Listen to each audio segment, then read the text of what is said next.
The Chicago Cubs are stepping onto Broadway, New York, as they're set to take on the New York Mets for a big three-game weekend series in the city known as Queens. The White Sox got swept by the Kansas City Royals. They have Hope, aka the Pope, on their side, as they're set to take on the Miami Marlins on the South Side this weekend, with two of their young aces going in that series. In the NBA playoffs, it's go New York, go! As the Knicks have a commanding series of the Boston Celtics, laying their best of seven series 2-0. Steph Curry exits the playoffs with an injury. Will he return? And it's the return of the NBA on NBC next season, but with a lot of changes, a lot of questionable changes. We'll discuss that in the Chicago Bears start a rookie minicamp this weekend, and a whole lot more as the Friday Funk edition of Second City Sports on Sports Zone Chicago starts right now.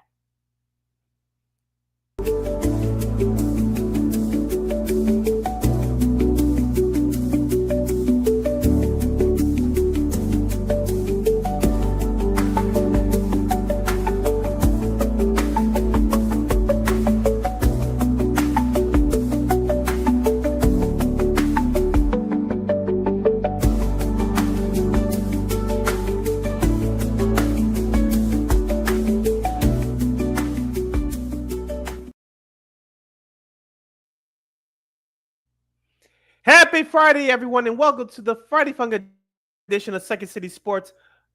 You're locked and loaded and real live in the color right here on Sports Zone Chicago, along with Miss LaKeena McGee, which is she. I'm Sidney Brown. You know it's me. You can follow yours surely on the Twitter, X, and the IG at SidKid80. Once again, it's SidKid80. That's SIDKID80. That's SIDKID80. You follow LaKeena McGee on the Twitter, X, and IG. Be sure to download that Sports Zone Chicago app wherever you get your apps. Please follow Sports Zone Chicago on all social media platforms on Facebook, X, Instagram, and YouTube. Please subscribe to our podcast. We are located at Ward Media Podcast. That's WARR Media, PODCASTS. We're on all podcast platforms, including the iHeartRadio app. And while you're ready, please give Ward Media a follow at WARR Media on all social media platforms. And thank you very much in advance for your support. Like, share, subscribe, and tell your friends. We are unapologetically fun, and we have very definite opinions. If you have any definite opinion during our 2-hour extravaganza we call the Sports Talk Radio Show, you better hit us up at Sports Zone Chicago's Facebook page or at Sports Zone Chicago on YouTube. Type in those questions or comments in the comment section. LaKeena will get the up of the screen for you. But you decide to troll and or do something silly, dumb, or stupid, I've given LaKeena full powers to give you dumbos to bill and be a boot. Toodles.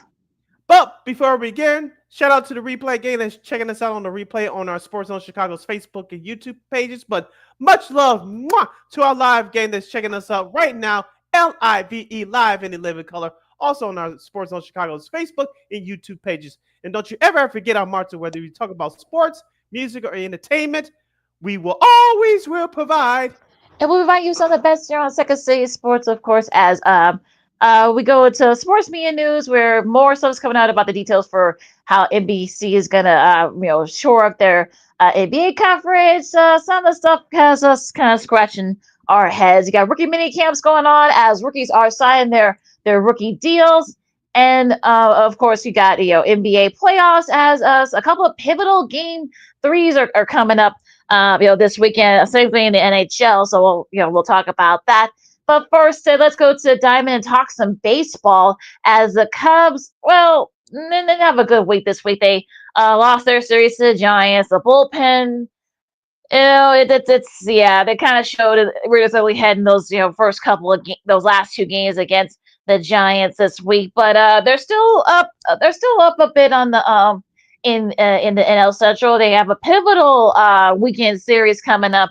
Starting tonight in Queens as they face the Mets. So, Sid, with a little bit of a setback, against the Giants at home, are you concerned about the Cubs, or it's just this week is gonna be the first big litmus test for them? I think I am a little, if even though I'm not a Cubs fan, but if I was, I would be a little bit concerned because of what the bullpen has done over the last few games. Of course, Ryan Presley, what a coincidence. I asked our guy Chris Bowden from WGN Sports a question about him on our last show on Monday about how he's going to be used. Well, we saw how he was used, and it did not look good.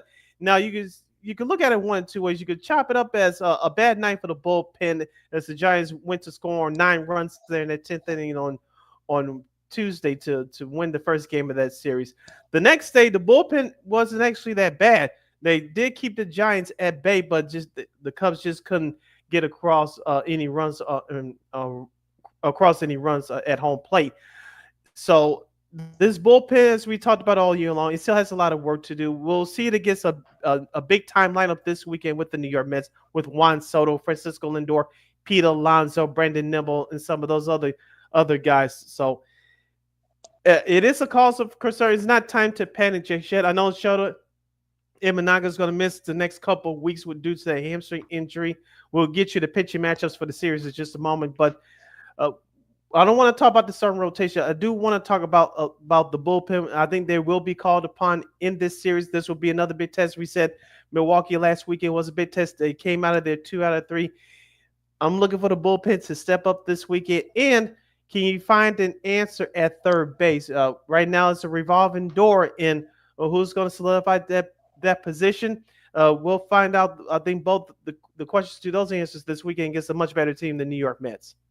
This is going to be a big challenge for that bullpen, especially like you said. You have Soto, you have Alonso, who's been hitting the ball very well. I think he's in the top 5 in home runs. Same thing with Lindor. So there's going to be a lot of big time. This is going to be a big test for them. As far as the Cubs, the same thing. I mean, they didn't really, with the exception of that first game when the Cubs were able to outduel the Giants. The rest of the other 2 games, the hitting wasn't there for them. And I think if you want to, and look, this is sort of the ebbs and flows of a season where you're going to have some days and games where the offense will hit the roof off the ball, and then there are going to be other times when you're just going to kind of scratching your head. So I think if you're the Cubs, I don't want to say this is a make or break series, but it's obvious pivotal to see what the litmus test is for this Cubs squad as they get into this is more like I don't want to do the rougher part of their schedule, if you will. So it's going to be interesting to see if the Cubs can kind of, if they can win 2 games. I won't. It's going to be hard to sweep them. But if they can just win 2 games against the Mets, then I think you'll take it if you're a Cubs fan. So this is a really big series for the Cubs in terms of just the measuring stick, that's really what it's going to be. You're listening to Second City Sports on Sports Zone Chicago, the hashtag Friday Fun Edition. I'm Sid. That's LaKeena as we talk Cubs baseball, and we're getting you ready for their big 3-game weekend series against the Mets. It will be taking place at Citi Field in Queens, New York, aka Flushing, New York. I want to ask you about Ben Brown. I know that manager Craig Counsell challenged him a couple of starts ago to say and said to him through the media that he needed to pitch better. I thought he did pitch well in Wednesday's game against the Giants. I know it wasn't the greatest, but he held the Giants at bay. But as you mentioned, the offense had the day off, quote unquote, for Chicago. I know obviously he's not going to go this weekend, but I think that Ben Brown, for now, have calmed the nerves of some Cubs fans, believing that he could be at least an average to maybe above average starter in this rotation until Shota Imanaga comes back. And he really is going to have to step up too, because, like you said, with Imanaga probably going to be gone about a month. You're definitely going to need your guys to kind of you don't want to tax the bullpen too much because of that reason. But it's going to be interesting to see if the Cubs, if the fact that they can kind of hold on and just be kind of right there and keep that lead in that Central. So that's really going to be the thing for the Cubs, especially this week, because you're facing the Mets squad that they've had an up and down last couple of weeks. So you're kind of catching them at the right time, sort of. But again, if you want to, you're gonna have to outpitch them. You might be able to stay with them hitting wise, but it's going to be one of those things where you may not, it may not be, just sort of conducive to that. Now you got James Taillon and Clayton Holmes tonight, so that should be an interesting series. This could, this could be one of those games where first to 9 or 10 runs probably could win. So we'll see what happens in that matchup. We'll go through the rest of the matches in a bit here, but I'm kind of like I said, just win one or 2 games. I'm not asking for a sweep, but just win 1 or 2, and then just don't get swept. I think that's really the key here. And tomorrow's game, which can be seen on Fox for most of the country, the Cubs have not decided who's going to be the starter yet. I know Cade Harden was called up earlier today, the rookie pitcher from AAA, to replace Imanaga on the roster. Will he be the guy to start tomorrow's game? We shall see. Tyler McGee will go for the New York Mets. Of course, Sunday's matchup could be seen on Roku TV with Matthew Barr versus Griffin Canning. LaKeena, just looking at the pitching matchups here, the Cubs should take 2 out of 3. But I think I'm with you that this could be an offensive series for both these teams. A big dirty secret for the New York Mets. You can get to that bullpen too. Then their bullpen stinks. Mm-hmm. So I think Mm-hmm. whoever's bullpens doesn't Mm-hmm. show up, I think the other team will have a chance to win. So I know that Edwin Diaz is their closer for now, but Mm-hmm. he's kind of struggled coming out of the gate to start the season, and their real relief has been horrible at best all year. So we talked about the Cubs issues with their bullpen. The Mets have issues with their bullpen as well, and they're trying to get their situations together in the back end of their starting rotation as well. So this could be a high scoring series, and the Cubs have the big bets to match the Mets. Who's going to outscore who? But as we always say in baseball, great pitching beats great hitting. So who's going to have the advantage? Gonna be very interesting to see what happens there. Let's go switch gears and talk some White Sox. The White Sox are going to be hosting the Marlins starting tonight. They got swept by the Royals, and Bobby Witt Jr. Basically at the Royals. I should say that he had a couple of he hit the game winner in the first game, which the Sox should have won that game, but that's neither here nor there. And you can probably say that they probably could have won Tuesday's game as well, but again, I digress. Thanks to Mr. Bobby Witt Jr. He has 10 runs, 8 RBIs. He has his batting average is about 790. So I guess the Sox are just with what he needed. So what do you think, Sid? Yeah, you mentioned the White Sox could have won a couple of those games, in particular Tuesdays and Wednesdays games. But as we said all year, the Sox, whenever they trail big, they can get some runners on and get a couple of runs across home plate when it doesn't matter. But well, when it's in a tight game like those first 3 games of the series, to be honest with you, they just don't have enough. And Jonathan Kennedy, who I'm still iffy about, he did pitch well the other night. I know Shane Smith didn't have his best stuff in the first game of that series. He'll make the start tomorrow for Chicago against the Marlins, but he was okay. But unfortunately, he cannot get any consistent run support, and that's been a big problem. But here's one statistic to check out for Kansas City before Thursday's victory over Chicago, 10-0 victory over Chicago. The Royals starting pitcher, which was tremendous in this series, they pitched Mm-hmm. 18 2/3 innings. I don't know if you saw this yesterday, LaKeena, before the game. This is before yesterday's game. 18 2/3 innings. They only gave up 13 hits and 1 earned run through those 3 games before yesterday's shutout. That was Yeah, we that was talked. the story for the Royals in this series. We talked about Reagan. He pitched lights out against the White Sox in that first game. So yeah, he could, like I said, he could be in the running for the AL cycle. I know it's very early still, but Mhm. he's definitely making a case for that. But yeah, it was good. Their pitches has been really solid, and that's one of the reasons why you can say that the Royals are kind of in the AL Central is because of their pitching. So that's really going to be. And unfortunately, the White Sox kind of got the brunt of that. That whole series. Yeah, and I know that Davis Martin started yesterday, LaKeena, but that one bad inning, I believe it was the third inning yesterday, which really broke it open for Kansas City. But I still like his stuff. It's just like with most of the young pitchers on their starting staff, they're still trying to fill out the Kings and really trying to establish some consistency there.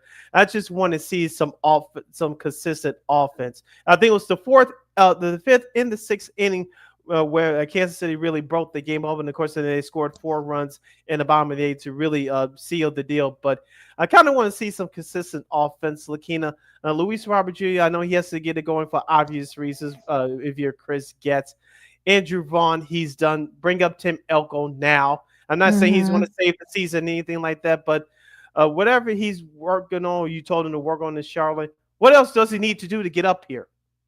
It has to be some type of business decision, quote unquote, why that Tim Elko is not up here right now. Once again, I'm not saying that Elko's going to make or break the season, because we all know that the Sox are not going anywhere. You already have Edgar Quero, Quero, for those of you scoring at home, the catcher. I really like him. I know Corey Lee is starting a rehab assignment, I believe, this weekend. The starting catcher for the Sox, who's been injured. And so you're trying to get a couple other guys back. I know you have Chase Mydroff, who returned from his thumb injury a little bit over a week ago. So why not Tim Elko is not here right now? I don't know, but that's a whole nother conversation for a whole nother time. But the Sox got to get some scoring some runs consistently. And I do, speaking of Chase Mydroff, I do like him in the top of that lineup. Hopefully, if you're real venerable, leave him up there for the time being. That's just me. Yeah, I agree with you on that. It should be an interesting pitching matchup on Sunday. You got Alcantara versus Burke, so that should be an interesting matchup there on Sunday. So there's something to look forward to in that series. So that should be a whole lot of fun. Now we're going to take a really quick break. Of course, we're going to talk the rest of the baseball, some interesting moves, and so I will remember one of the Sox that was a World Series hero for the Tigers back in the early 80s. We'll remember him coming up next. LaKeena McGee, Sidney Brown, Second City Sports. Sports, we've got more baseball talk coming up right after this. This year, my mom got me the perfect bag for back to school. These colorful binders help me stay organized. These headphones are just what I need for studying. These new sneakers are just what I needed for the new year. This jacket is a real must-have. My parents got me the skateboard I wanted. It's pretty cool. These scissors really come in handy in art class. These colored pencils, too. These new socks, they can be a real lifesaver.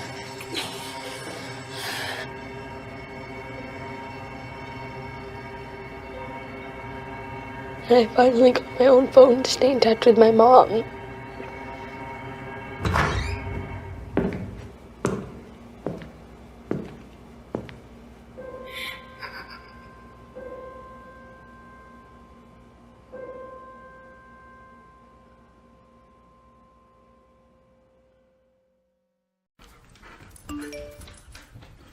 Trisha's having a sleepover tonight. Can I go? I wonder about Lucy's friends. What should I say? I know you're only 10, but one of these days a friend will offer you a drink. And alcohol at your age can lead to so many things. None of them good. So can I go to the sleepover? Lucy, I want you to promise me I something. finished my homework. Bigger promise. If there's any drinking, I want you to say, "No thanks, not my thing." Mom. I promise you, your real friends won't care. Deal? Sure. Really? I promise, Mom. They really do hear you. Did you pack your toothbrush? For tips on how to start the talk, visit underagedrinking.samhsa.gov, a public service message from the Substance Abuse and Mental Health Services Administration.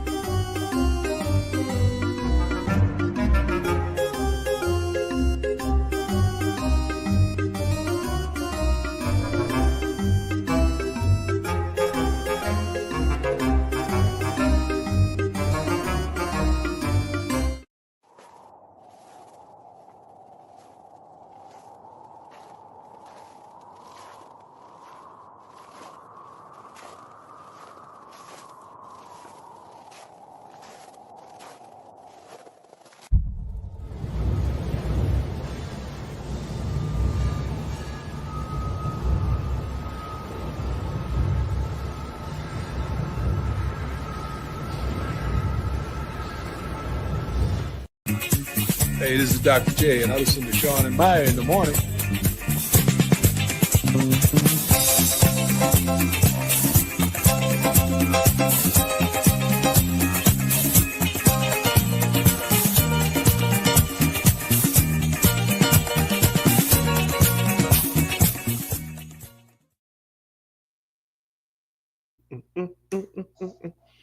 Welcome back to Second City Sports and the hashtag Friday Funga this year, locked and loaded.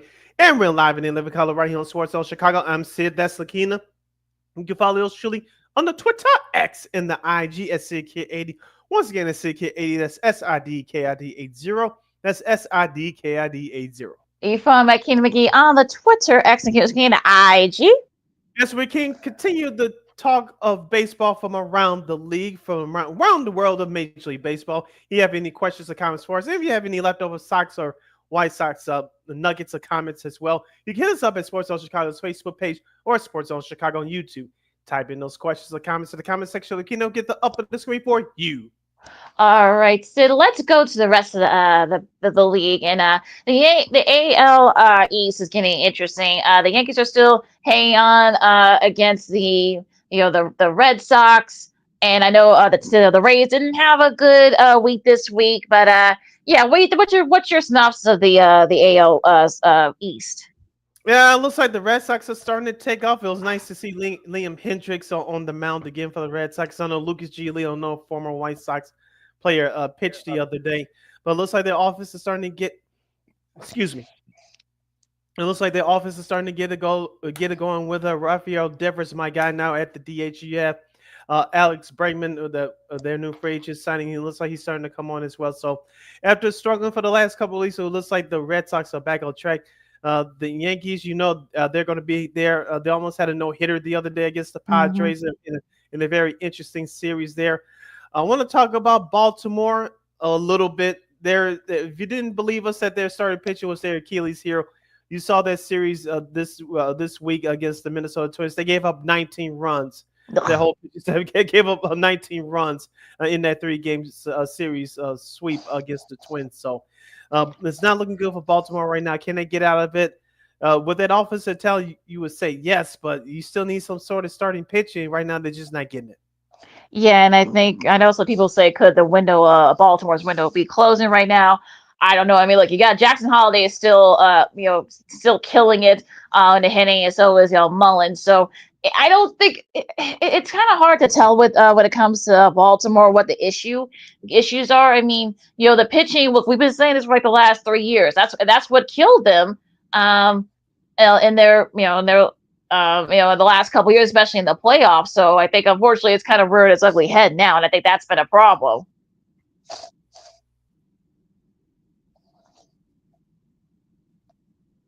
Yeah, and then of course the Toronto Blue Jays, they had their struggles against the LA Angels or Anaheim.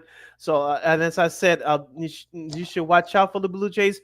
Their starting pitcher is going to be their Achilles heel, but so far it's been okay, with the exception of the series this week against the Angels. But we talked about Vladimir Guerrero Jr. now staying there for the rest of his career with that big $500 million contract. You still have Jose Barrios, you still have Kevin Gausman to lead that starting staff, and you have Andres Jimenez, who they brought over from the Cleveland Guardians to head up second base. So the Toronto still has a nice squad, and I still think they're going to be heard from. They may take the place of Baltimore as battling for one of those 3 wild card spots when it's all said and done, but it's still kind of early. So let's see if Toronto, this is the time for them to make that move.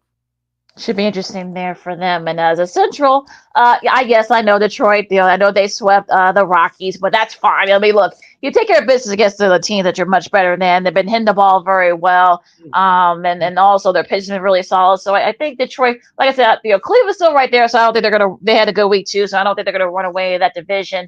But with exception of the White Sox, everyone's been playing very well. The Royals have won 6 in a row. The Twins have won 5 in a row. So, that division, it's still, I know the Twins are kind of like, they're 7 back, but they're kind of the odd personnel. But the rest of the division is getting a little crowded.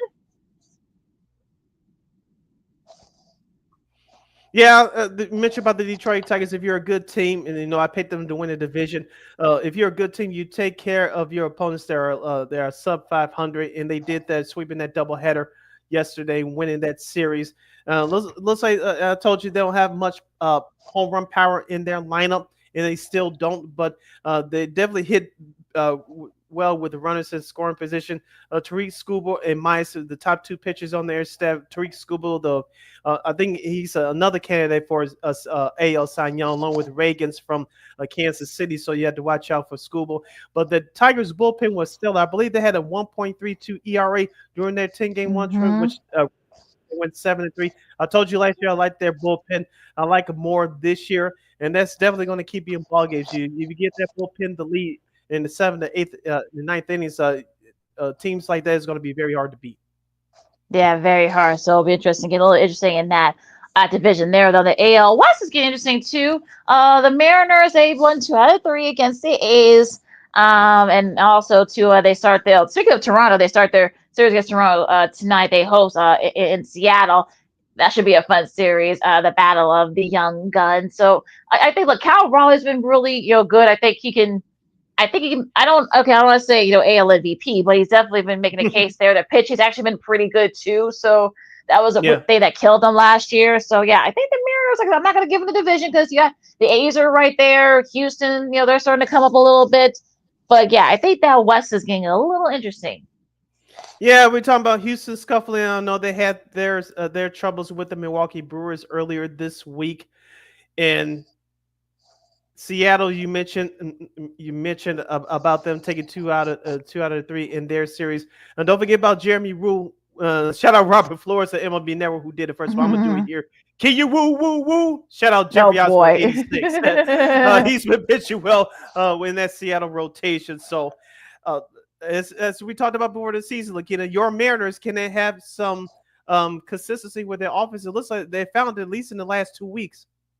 Yeah, they have. So hopefully they can keep it going. So we'll see what happens. But yeah, that's going to be an interesting division to watch out for as well. Now going to the National League, you got the East here, and of course, the Mets, of course, the Cubs next opponent, and like I said, they've been kind of up and down.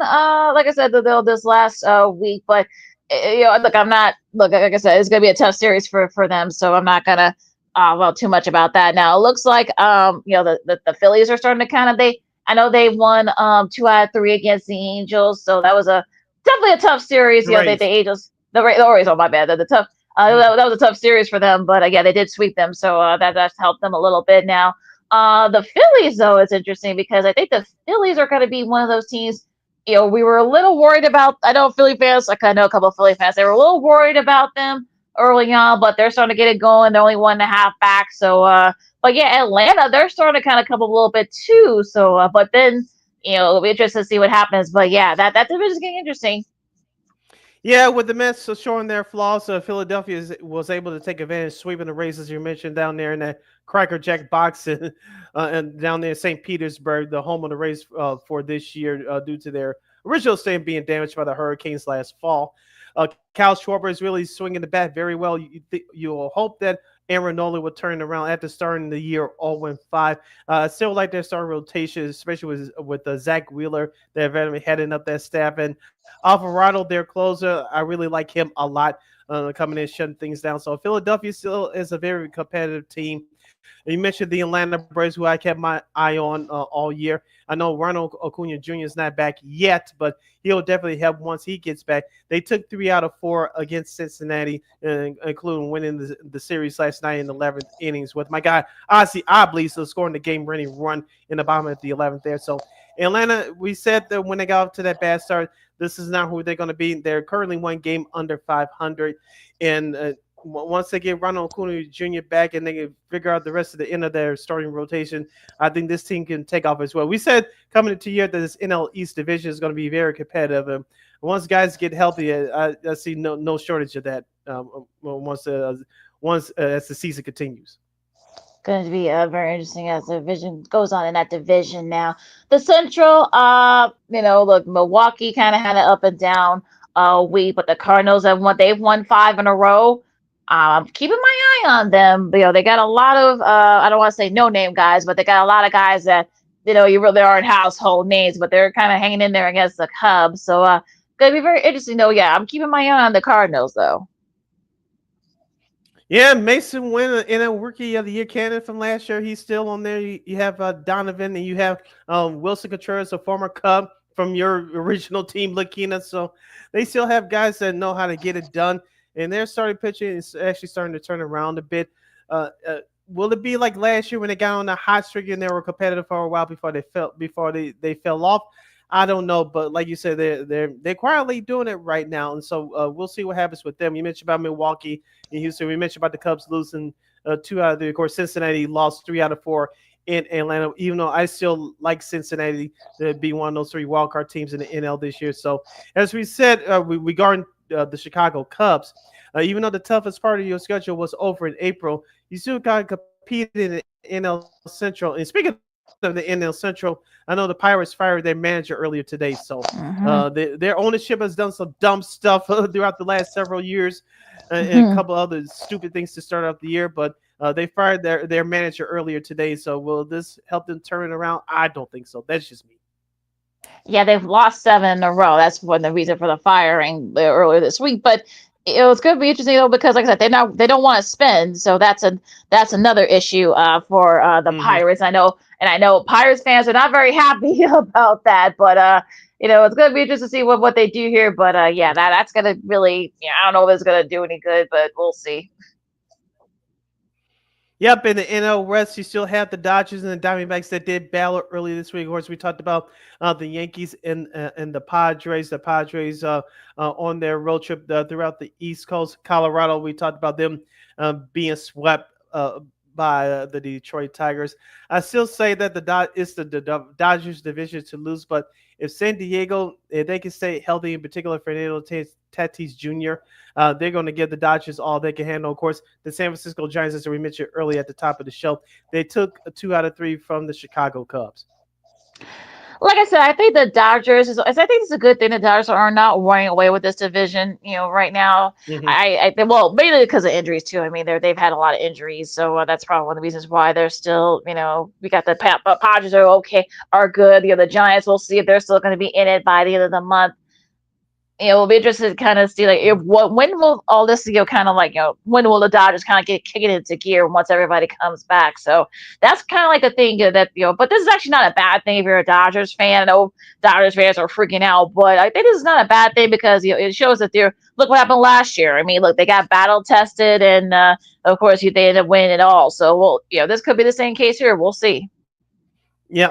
As I mentioned earlier, the Dodgers doing bad with the Diamondbacks. That was actually the first game of the 4-game weekend series. Of course, the Diamondbacks won that one. The Dodgers defeated the Marlins 2 out of 3 earlier this week in South Beach. And so the Dodgers is still continuing to roll. And like you said, their goal is to get healthy come playoff time. You don't need to win 116 games, 120 games. I know Dave Roberts is not going to get fired for some of you pessimistic Dodgers fans. You got a contract extension, so take that. So for the Dodgers, get in the playoffs wherever you can, win the division, and get as healthy as possible to make a potential another long run in October. Which is really the goal here if you're the Dodgers. So we'll just see what happens there now. Some sad news before we go into the schedule. Some sad news to pass along in the world of baseball. This happened yesterday. Chet Lemon, who was the former White Sox outfielder, played for them in the late 70s, early 80s. Was a World Series hero for the Tigers in '84, passed away after a brief illness. And, he was one of those guys where, everybody said, people who covered him when he was here, in Chicago playing for the White Sox. Everyone said he was a good, he was a good guy. And also, on the field, he was just a beast. And I know some of his Detroit teammates, I know Alan Trammell released a really sweet statement, honoring him. And he was one of those guys that he was probably one of the better, kind of the more underrated outfielders, I feel like, if it wasn't for that, for that great hit that he hit that pivotal, Game 6 in that World Series. But just one of the better outfielders, in history. Yeah, we talked about Dick Allen last weekend. Of course, his bobblehead giveaway was last Saturday for the White Sox. And of course, he's going to the Hall of Fame this year. We talked about Dick Allen as saving the White Sox from being moved in the early to mid 70s. Chet Lemon was the face of the White Sox as well. As you mentioned, he played from 1976 until 1981, of course, having that World Series ring with the Tigers in '84.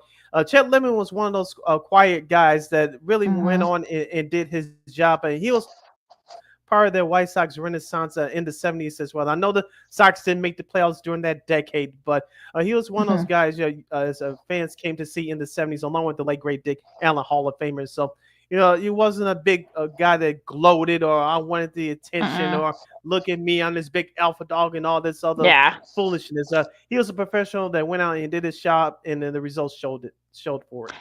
Yeah, I think one of the quieter guys. He was one of those guys that kind of let his back do the talking. Like you said, he wasn't this, like, oh, he was, we kind of like walked around, with the cocky confidence. He was more kind of like, he was like the kind of, everyone said he was kind of like the cool guy that liked to hang out with, but he kind of just let his game do the talking. I think that was, especially back then, that was actually pretty refreshing because that wasn't really happening during, the late Yeah. 70s, especially in the early 80s. But yeah, he was kind of one of those guys kind of epitomized like the quiet, the quiet storm, if you will, like the guy that kind of, didn't talk the talk, but he kind of let his game and his defense do the talking. And I think that's one of the reasons why he was so well beloved by both the White Sox and the Tigers.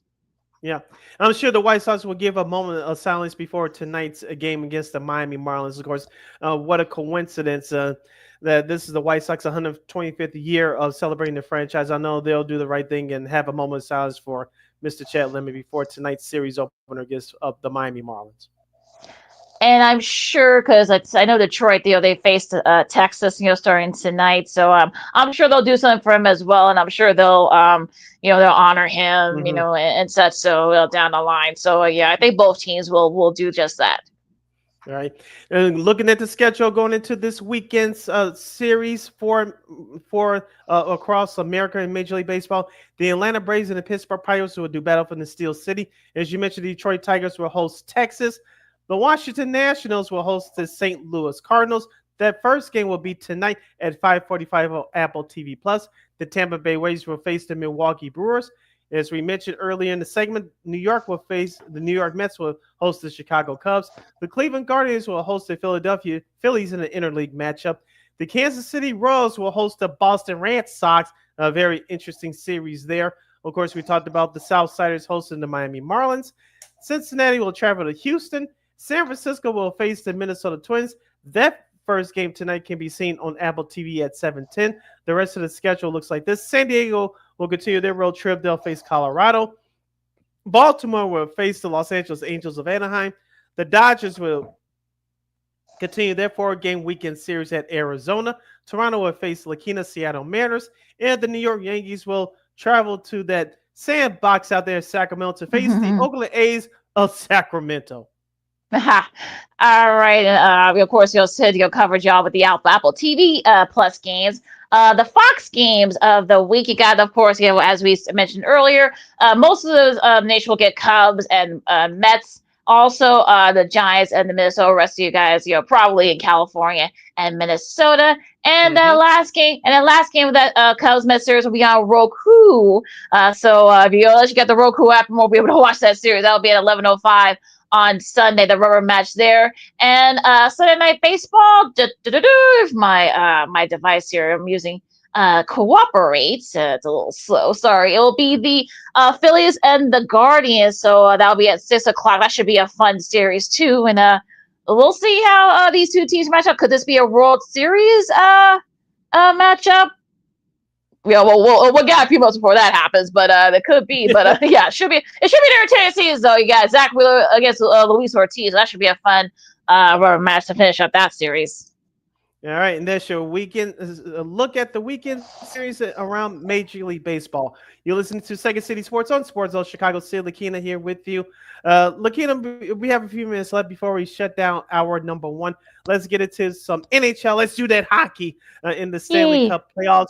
Last night's action, it was the Edmonton Oilers over the Vegas Golden Knights 5-4 in overtime in Sin City in the Western Conference second round. Edmonton leads that series 2-0. They take both games in Vegas.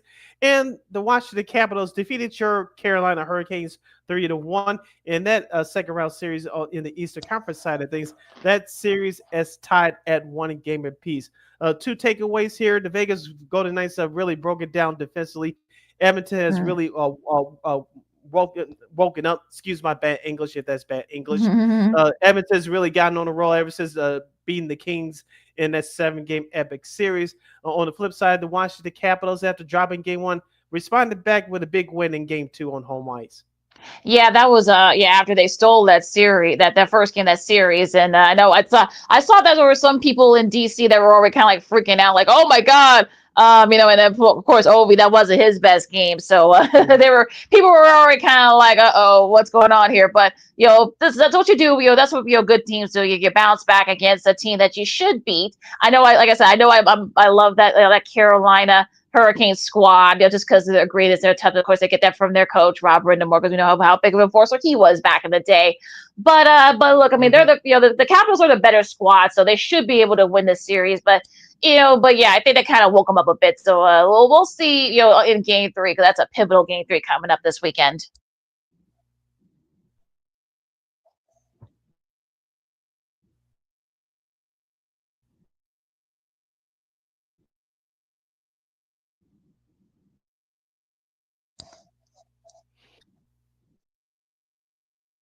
Jets to start beat Winnipeg 3-2 to take a 1-0 lead in that second round series in the Western Conference. And the Toronto Maple Leafs are off to a nice start against the Florida Panthers. They beat the Panthers 4-3 to lead that series in the Eastern Conference second round, 2-0. Are you shocked by any of those results?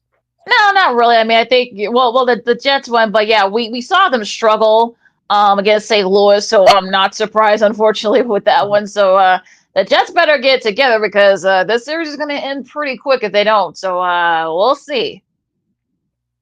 All right, going into this weekend's schedule for the Stanley Cup Playoffs, the Maple Leafs and Panthers will do battle again. This time the series will shift to Florida. Shout out Reverend Al Sharpton for Game 3 of that series that takes place tonight at 6 p.m. on TNT, True TV, and Max. Of course, as I mentioned, the Maple Leafs lead that best-of-7 series 2-0. Of course, we all have Game 2 of the Winnipeg-Dallas series in the Western Conference. That's tonight at 8:30 on TNT, True TV, and Max. And, of course, Dallas leads that series 1-0. Tomorrow's schedule looks like this.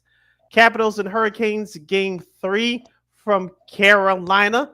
They'll be at 5 o'clock on TNT, True TV, and Max. Of course, that's best of 7 series is tied up by a game apiece. And the Vegas Golden Knights and Edmonton Oilers will do battle in Game 3 of that series. That's at 8 o'clock tomorrow on TNT, True TV, and Max. Edmonton leads that series 2-0. Of course, your schedule for Sunday looks like this. The Jets and Stars in Game 3. That's at 3:30, followed by Maple Leafs Panthers Game 4 at 6:30. That's also can be seen on TBS.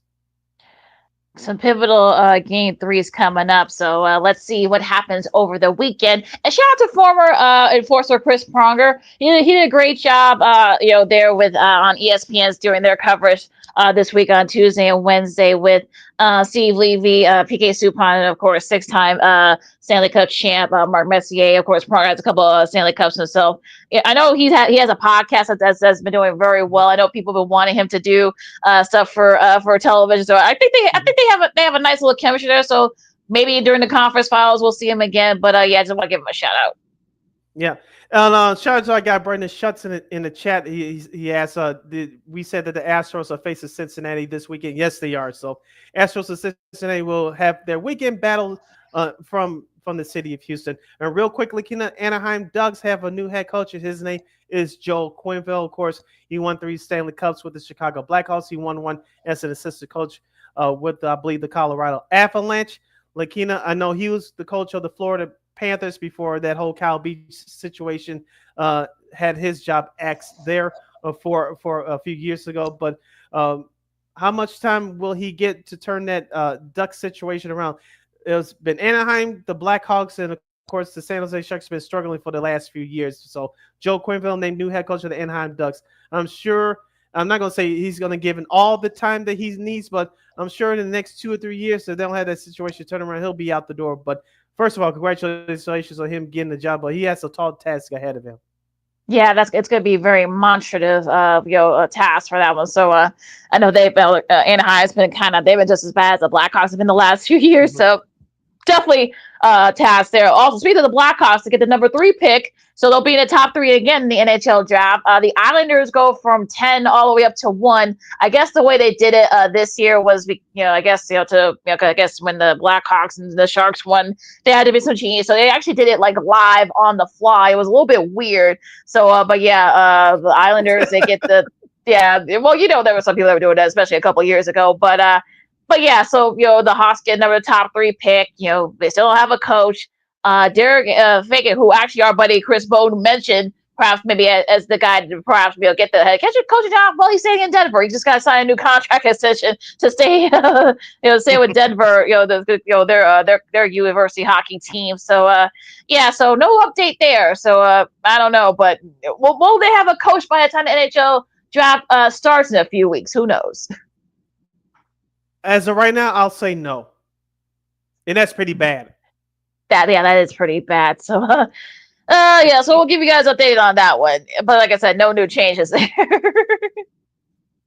Hour number 1 in the dust. Hour number 2 opens up following these messages as you're listening to Second City Sports on Sports Zone Chicago. The NBA playoffs are heating up, and it's go New York, go New York, go. Will the Boston Celtics stay in New York in the trash can after Monday night? We'll give you our predictions coming up. Steph Curry, when will he return for the Warriors? If he does, will it be too late? And we'll get into some sports media news, including the NBA on NBC, and an interesting ranking that I saw on social media earlier this week. That and a whole lot more. You stick and stay as you listen to the Friday Funk edition of Second City Sports on Sports Zone Chicago. I'm Sid. That's LaKeena. Don't you move a muscle.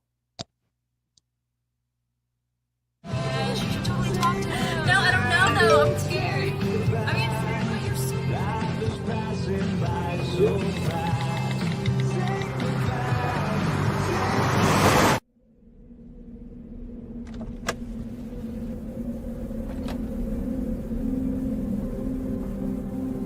Do you know that you're in my lane? No, not at all. Are you not paying attention? Are you texting? I was just checking in with my mom. I was telling her that I thought we'd be home by 6. It's okay. There's enough time. Just pay attention. I'm not even halfway through my text. There's no way. I'm not even going to look up.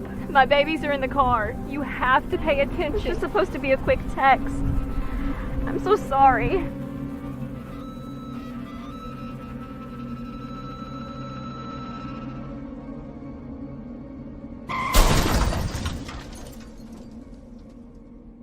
Hi, I'm Tom Brady, the director of DODEA. September is National Suicide Prevention and Awareness Month.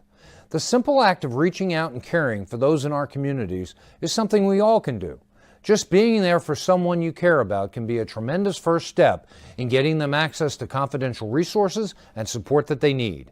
It only takes one person and one small act and 1 minute to make a difference. Let's make a difference.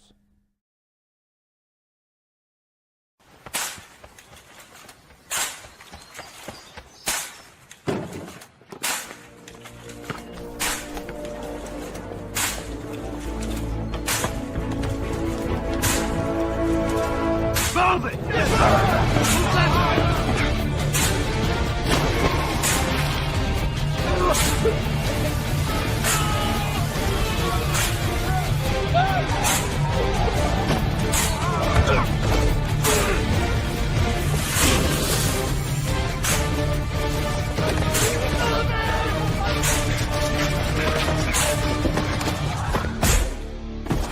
Many will hear the calling.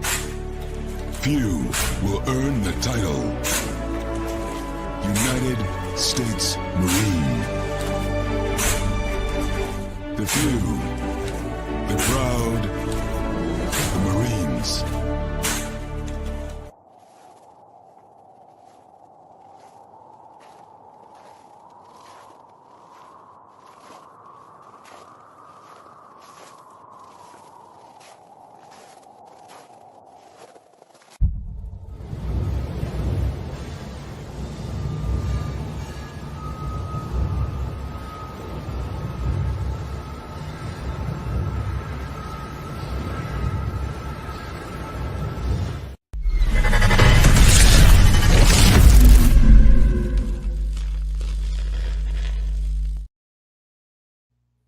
Welcome back to hour number 2 of Second City Sports hashtag Friday Funk Edition. You're locked and loaded, and we're live in the living color right here on Sports Soul Chicago, along with Miss LaKeena McGee, which is she. I ain't City Brown, you know it's me. You can follow yours truly on the Twitter, X, and the IG at SidKid80. Once again, it's SidKid80. That's SIDKID80. That's SIDKID80. You can follow my Ken McGee on the Twitter, execute again, IG. If you have any questions or comments for us as we kick off hour number 2 of this program, as we dive into the NBA playoffs, you can definitely hit us up at Sports Zone Chicago's Facebook page or at Sports Zone Chicago on YouTube. Type in those questions or comments in the comment section. Like, we'll get the up on the screen for you as we dive into last night's results of Game 2 between the Minnesota Timberwolves and the Golden State Warriors. Not a big surprise here, especially with Steph being out with that hamstring injury. It was basically all Minnesota. I know Anthony Edwards, and he got banged up a little bit with that ankle, but apparently he actually ended up, doing okay. So, he was able to come back into the game. I know people thought that, oh my God, it's a series, but apparently just had to get it retaped. So, that was a, that was a scare. I'm sure that was a scare there for the folks at the Target. You kind of heard, a lot of gasp at the Target Center, but even still, Julius Randle had 24 points. So yeah, it was really their guys outside of Anthony Edwards that kind of got it going there for the T-Wolves. And this was actually after, oddly enough, Chris Finch, of course, the coach, challenged Anthony. So we'll see how that kind of falls out there. But yeah, last night it was basically all T-Wolves. The Warriors just couldn't get it going. Jonathan Kuminga had 18 points. Draymond, you're really Draymond. You're too old for that at this point, too. But again, I digress there. But yeah, so they're tied at 1-1 right now, and Steph could be gone for about a week. That's a rumor. So guys gonna have to step up. I know Buddy Hield didn't have his best game last night, and it's really gonna have to guys are gonna have to step up for the Warriors, because unfortunately, this is when age is sort of, comes back to bite you. And, not a good showing there by the Warriors yesterday. And, I know, Pazinski, I know that's your guy, had 11 points, I should say. But it just wasn't enough. And shout out to the T-Wolves for kind of like holding down the fort. I know Ant it was kind of in and out with that ankle injury. And what did we talk about on our last show on Monday? We talked about the role players would have to step up in this series. Right now, the Minnesota Timberwolves role players are doing that. The Golden State role players are not. And you mentioned about Jonathan Kuminga, with Steph being gone, along with Brandon Podziemski,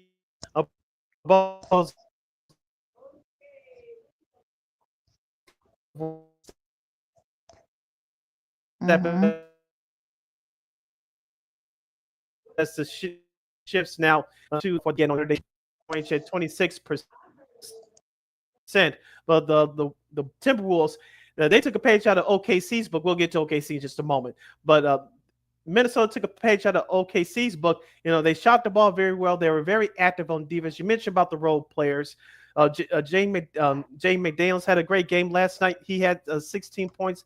Of course, you mentioned about McDaniels had 16 points last night. Julius Randle had 24. But Naz Reid, who had a great series in the last round against the Lakers, he had 11 points and 5 rebounds. But Alexander Walker had 20 points coming off the bench. And we have guys like that contributing. I know the game was pretty much out of hand in most of that second half, but we have other guys stepping up. It makes your job that much easier as a superstar, like we talked about with Anthony Edwards, even though he got nicked up there. With other guys stepping up, being involved, it is very hard to beat. And I was listening to a podcast earlier today, and they were talking about how the Warriors are going to go about this, assuming that Steph Curry is going to miss the next week. He's not going to play tomorrow in Game 3. He probably won't play in Game 4, which is, I believe, next Monday or Tuesday. I don't have the schedule in front of me yet, but he's going to miss at least the next 2 games, and that's in San Francisco. So, if you're the Warriors, you better hope that you can split these next 2 games, and you're going to need Jimmy to rest up and be at his best, because I believe after next Wednesday in Game 5, they won't play again till, I believe, next Saturday, should there be a Game 6. So, if you're the Warriors, you're not getting much rest right now. You're playing every other day until after Game 5 next Wednesday, assuming that you split these 2 games You get a split with these next 2 home games. And for the Warriors, ever since the regular season ended, they have played 10 games in the last 19 days. If that's not yelling a red flag, yelling out tired, I don't know what is. Yeah, I mean, we thought that there was going to be, and they were able to. They sold game 1, so I think people were kind of surprised by that because of, like you said, the fact that they're all in their 30s, most of them, and they have a lot of wear and tear, and playing a physical game 7, game 6 series, I should say, series against Houston. So yeah, you were kind of afraid that that was going to be the case. Unfortunately, of course, Steph pulled his hammy, and they didn't even guarantee that he'll only miss a week. He's going to be reevaluated, whatever that means. So he could very well end up missing, again. So if you're the Warriors, you're definitely going to have to, get one of these games in the Bay Area, because if not, if Minnesota wins both of those games, in just outside San Fran or Oakland, I should say, it could be curtains, for that series. Yep. I think it's over too. Yep. Yeah. I think it's over too. So it's imperative for the. Excuse me. It's imperative for the Golden State Warriors to get a split on their home court. Obviously, if they take both games, they take a commanding lead in this series, and in their position will really look great without Steph Curry. But realistically, if they don't get a split on their home court, it's over for them. Before we get to the Knicks and Celtics, I'm going to talk about the OKC Denver series. Of course, on Wednesday, the Thunder get their biggest win in franchise history in Game 2, 149-106, after blowing Game 1 on Monday, which was very weird. They were leading late. They were leading by double digits in the fourth quarter. Missed free throws, untimely fouls. Aaron Gordon hits the game winner in Game 1 to clinch that victory for Denver, snatching the victories from the jaws of defeat. But Oklahoma City treated Wednesday's Game 2 like a Game 7. They came out on fire. Hands was on were on basketballs. Jokic was constantly double and triple team. They got on the fast break. They looked like the Thunder that we are accustomed to seeing over the last couple of years. And regarding that game, LaKeena, Oklahoma City, I know some people say that, they had the advantage now. I still say Denver has the slight advantage only because they're going home for the next 2 games. And I agreed with what Shaq said on Inside the NBA following Game 2 on Wednesday. Oklahoma City will have to come out with, it's just 1 game, but they got to come out with that same intensity in the next 2 games as they go on the road to Denver for Game 3. If you saw SGA after Gordon hit that jumper, he was not very happy. So you kind of saw that there was he had kind of ice in his veins. So this is I think it might also remember playing the part 2 that they haven't played a game over a week. So they wrapped up their series with Memphis pretty quick. So I think that kind of played a part a little bit as well. That's why you kind of, this is Wednesday's game. Okay, this is a Thunder team that we know and love. So this is kind of getting back on track here. But also remember too, look, Denver played a very physical series prior to that as well. So I'm not going to sit here and say that it's going to be all OKC. But again, if you're OKC, you got to win. If not both, you got to win at least one of those games. If you don't win the game tonight, you got to win one of these games in Denver, because it's better to kind of take back the home court and try to maybe wrap up the series there in 5 or 6. Whereas if you let Denver win both of them, you don't want to give them the shot at it. So I think if you're just stick to the game plan, do what you did. Look, you swept. I think you only won I think Denver only one of those games that they played each other in the regular season. So yeah, get set the tempo early. Do what you did on Wednesday. Double team Jokic, force the others to take bad shots so you can take control of the series. Yeah, and then we talk about one of those keys on Monday, LaKeena, for Oklahoma City to win this series was rebounding and defending Jokic. You saw a little bit of that in Game 1. It was a coverage breakdown at the end of Game 1. But Game 2, as I mentioned, they were very active. Isaiah Hartenstein really showed his mettle in the middle. Chet Holmgren actually got going on both ends of the court. And Alex Caruso, yes, one-time former Chicago Bulls 2020 world champion with the Los Angeles Lakers. Now you get to see what his value is worth on a team like that. A veteran that comes in, knows his role. He's not going to grab the spotlight. He does what he's supposed to do. Guards the best scorers and the point guards at the perimeter. He was very active, especially defensively. So it was an overall great team win for Oklahoma City, but just keep up that intensity for the next 2 games. I don't know about you, LaKeena, but Denver survived the Clippers series. They were given a gift in Game 4, even though it was the Clippers' fault for not blocking out.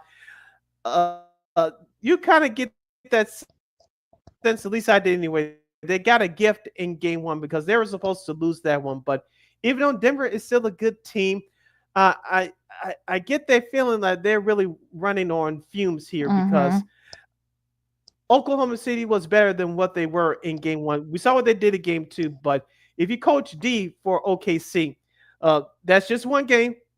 We don't have momentum. We're going to Lions Den in Denver. They play better at home, and their role players, in particular with Christian Brown and Michael Porter Jr., you know those guys are going to step up, and Russell Westbrook is going to have extra energy as well. You know those guys are going to want to put on the show for their fans. We have to match that intensity early on, and we still got to be active on the boards. And something that OKC did not do in game one, they did a much better job in game two. And we talked about this on Monday as well. Take care of the basketball. Denver did not do that in game two. OKC did. Yeah, so it's going to be interesting, like which team we're going to get in these next couple of games. So that's really going to be the thing here. If you're OKC, like I said, just play at their tempo, and you can see if you can kind of impose your rule early. Because if not, like you said, I think they only got like one loss at home this so far in the playoffs. So you kind of have to see if you can kind of impose your will and try to take control. Easy for me to say the series of real OKC. So we'll see what happens tonight. And well, before we get to that Knicks excuse me, the Knicks Celtics series, I got a lot to say about that. But shout out to our buddy Spiro Diaz, who had the call of Tuesday's game, where the Pacers came back from, I think they were down like 6 points, like 46, 45, 46, 7 seconds left, something like that. A 7-0 run by Indiana, which caps off with the game winner by Halliburton, as they take a 2-0 series lead against Cleveland. Now, to be fair, though, Cleveland has been without Darius Garland. I know a couple other guys were out too in game two, but you're down 0-2 if you're Cleveland going down to Indianapolis, and I don't know. Look, guys, I don't know what the stats are for Garland and for the other couple of guys that are out, but this is looking good for Cleveland, I should say. It's not. You saw what happened in game one last Sunday night. The Pacers got hot in that fourth quarter, in particular Tyrese Halliburton. In game two, Donovan Mitchell went off.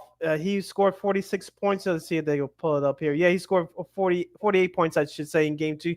You could tell that he was willing his team to win that game, but not too many other people outside of my guy, Jared Allen, helped out in the cause for the Cavaliers. I know that Merrill had 14 points off the bench, but you really didn't get anything else from that Cavaliers bench. Like you said, they're down 3 guys. And on the flip side for Indiana, their hot shooting from compared to game one cooled off a bit, but it was still shooting at a 39% clip from 3-point range, 51% overall. You really getting contributions from Tyrese Halliburton, and let's not forget about Miles Turner and Naismith, who's really been Achilles heel for the Cleveland Cavaliers team in this series. Naismith has been having a great series for the Indiana Pacers. Let's not forget about Nimbrand as well. He's been a killer for the Pacers as well. They're starting 2 guards. So you're getting contributions again from your starting 5 for the Pacers. LaKeena in a great field goal percentage there. But Obi Toppin, I know he didn't do much in game 2, but he's really been a nice surprise in these playoffs. Let's not forget about Mathburn as well. 19 points off the bench in game 2. And you cannot forget about TJ McConnell. He's not going to flash you with the statistics, but he brings the energy and that edge as the backup point guard for this Pacers team. And, of course, give Rick Carlisle credit for orchestrating all of this. Yeah, I think people don't. I think Carlisle is very underrated with how people perceive, because remember, he has a ring. When he was a player with Boston, he won a ring with Dallas. So being Miami, LeBron, Bosh, and Wade. So yeah, he knows how to do this in the playoffs. So this Indiana squad could be one of those teams. Like I said, I again, we'll see what happens tonight as we go into the schedule just in a bit here. But it's going to be interesting to see what happens, in these next couple of games, because if you're Indiana, you want to try to put this series away. Don't give Cleveland any room to catch up. So That's going to be really the thing here. And also same thing, with Cleveland. Cleveland, you need to win game. You need to win game 3 tonight. You have to. It's a must win. Yes. It has to be. Yes, with or without Darius Garland, Cleveland must win Game 3 tonight. And I'm looking for some of the role players like Dean Wade and Max Strom, and also Jared Allen.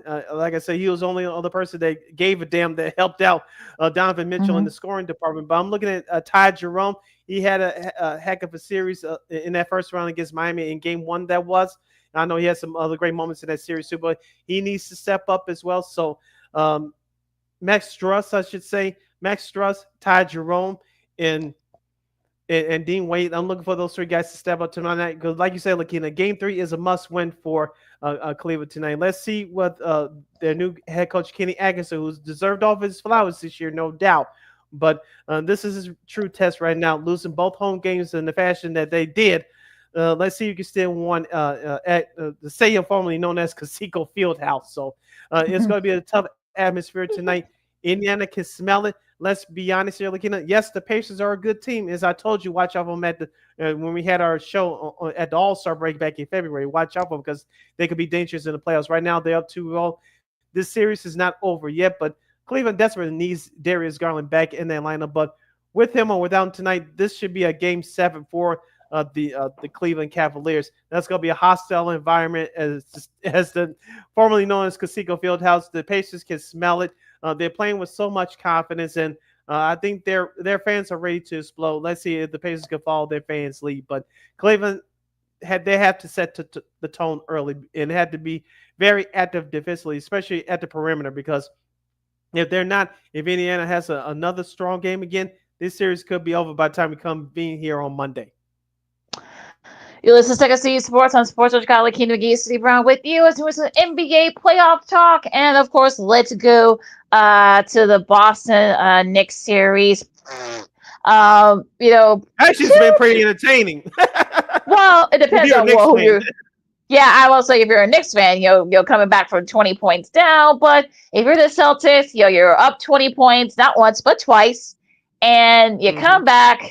And look, you lose both those games. I mean, I know the history with Tibbs. This guy didn't quit, blah blah blah. And Mikal Bridges made some big defensive stops in the end of both those games. But 25 for 100 from 3-point range those first 2 games. Boston, you live by the 3 and you die by the 3. And unfortunately, when you're up 20, don't be chucking up threes. Don't do that. Just try. Look, you got the time on your side. Just look, if you miss a couple of jump shots, okay, boo-hoo. But the thing is that stop chucking up threes, straight away, and then, just hope and pray. No, don't do that. And Jason Tatum, you only had 13 points in game 2. You only scored 18 total.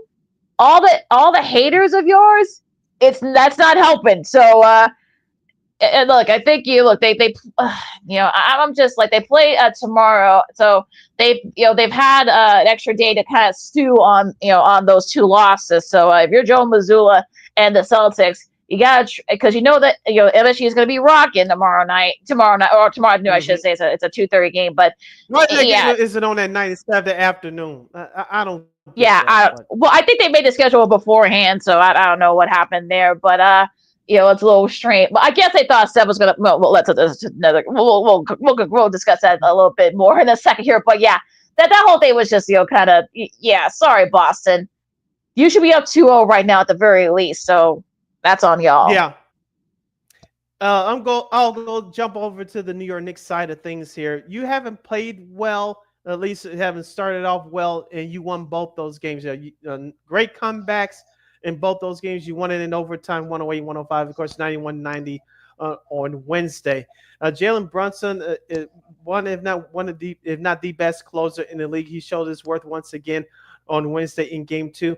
Keep Mitchell Robinson out the free throw line. Reggie Miller was about scared to death on the broadcast the other night as Mr. Robinson was providing free air conditioning for fans inside the TD Bank North Garden. But we talked about Karl-Anthony Towns being that match to Jalen Brunson, finding that chemistry. I know he scored 21 points in Game 2. Game 1, he was trying to find his way. But the Knicks, especially in Game 2, Game 1, they really shot the ball well from 3-point range.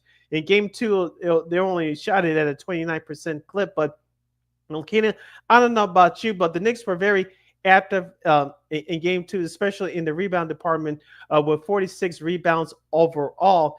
And I don't know about you, LaKeena, but Boston, I think it's a combination of both because let's be honest here. Both teams have not played well in this series, but I think it's more of Boston and not being able to close out games like the way they show. As you mentioned, I know their identity, their DNA is to shoot the threes, and they take more threes than any other team in the league. But when, like you said, when you're up 20, you got to find other ways to put that game away. You know that New York is going to come back at you.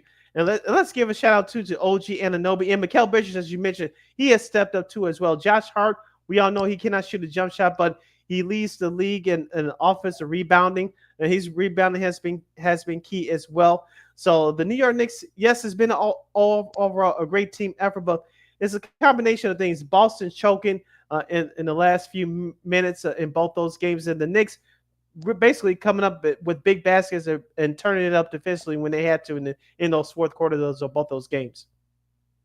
Yeah, it's just sort of one of those things where, yeah, it could be both, but but again, chucking up threes when you're up 20, I mean that's just not smart at all. So that's coaching, and that's coaching.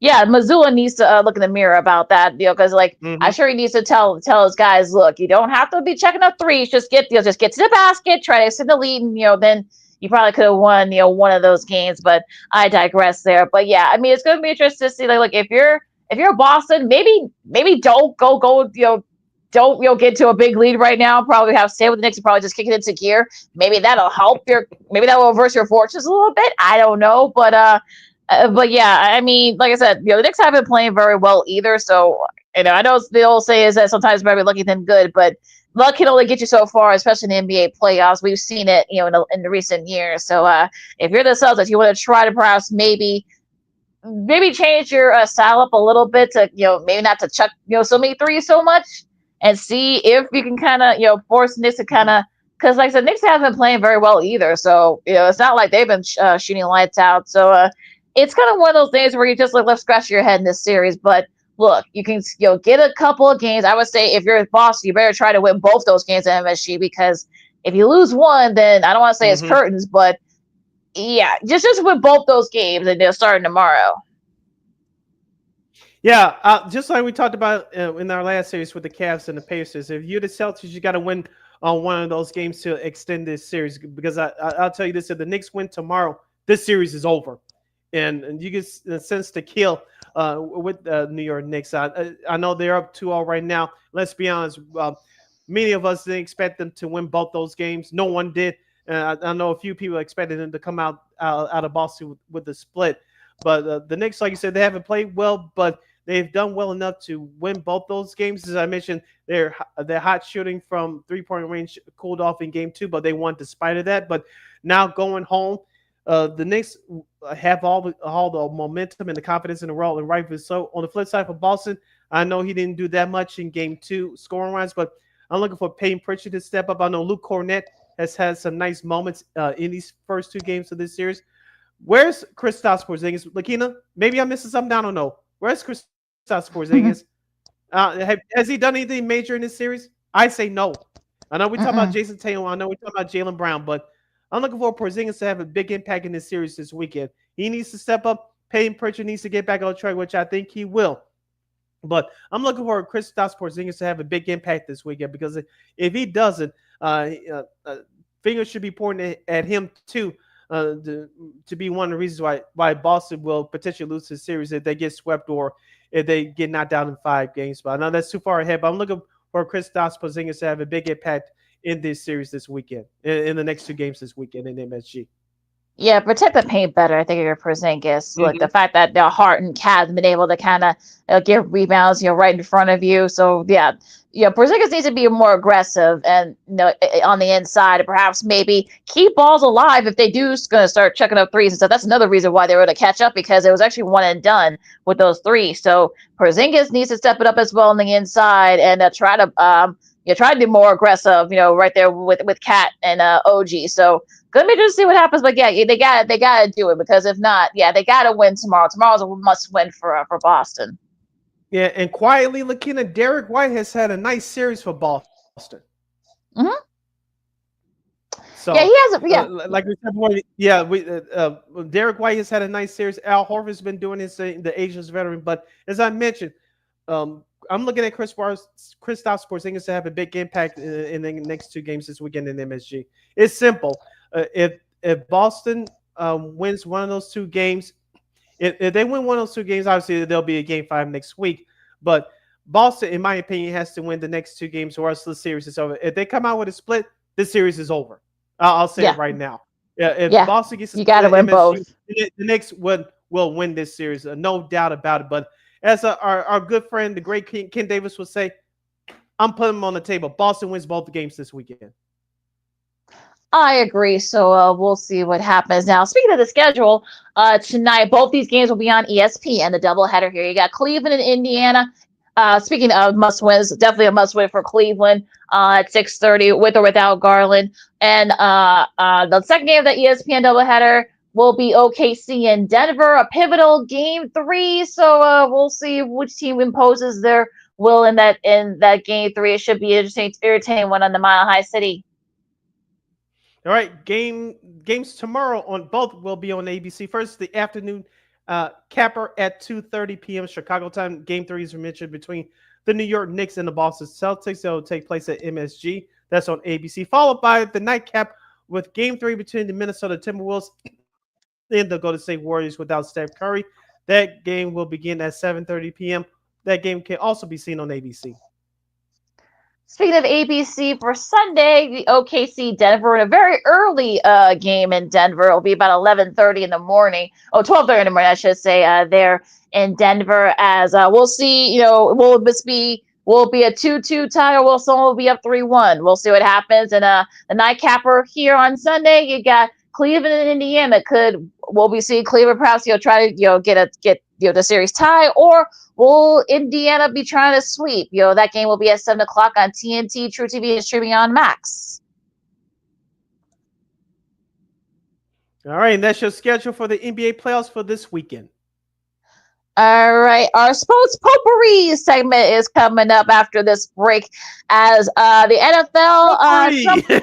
NFL rookie mini camps are going on right now as we speak, and a little bit of some hints in the NFL scheduling coming up, including the strength of scheduling. We'll see where the Bears are, probably not in a good spot. We'll talk about that. And I know Sid's got a list as well. So sports media news. We have our opinions on some of the decisions made from the NBA. With their coverage, including using an AI voice from beyond the grave. A little bit creepy. All that and so much more. And a 16-team playoff in college football. Yeah, and also a 16-team playoff in college football. Okay.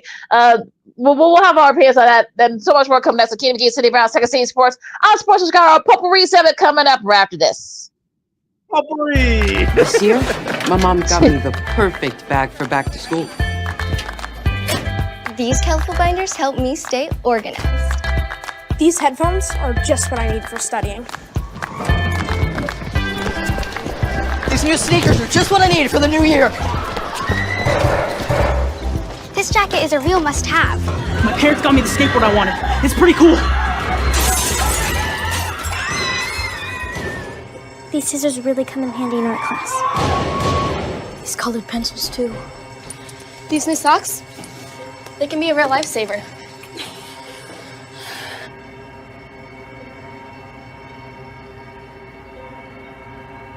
I finally got my own phone to stay in touch with my mom.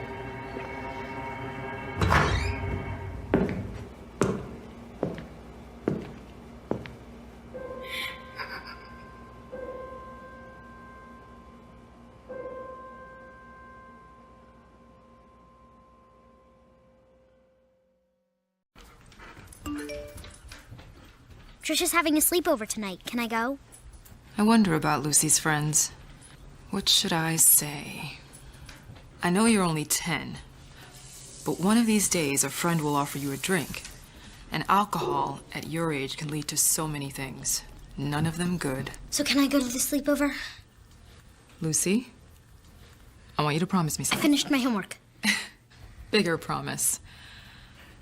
If there's any drinking, I want you to say, No thanks. Not my thing. Mom. I promise you, your real friends won't care. Deal? Sure. Really? I promise, Mom. They really do hear you. Did you pack your toothbrush?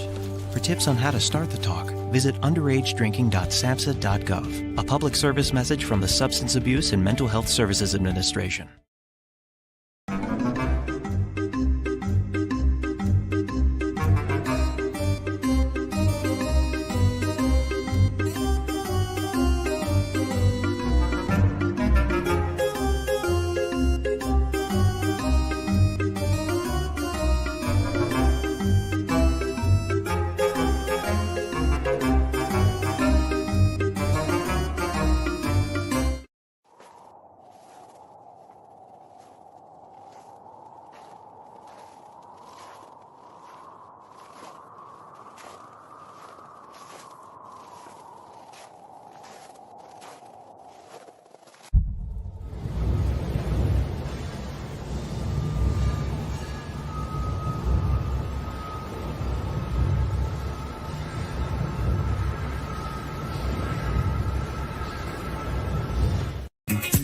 Hey, this is Dr. J, and I listen to Sean and Maya in the morning.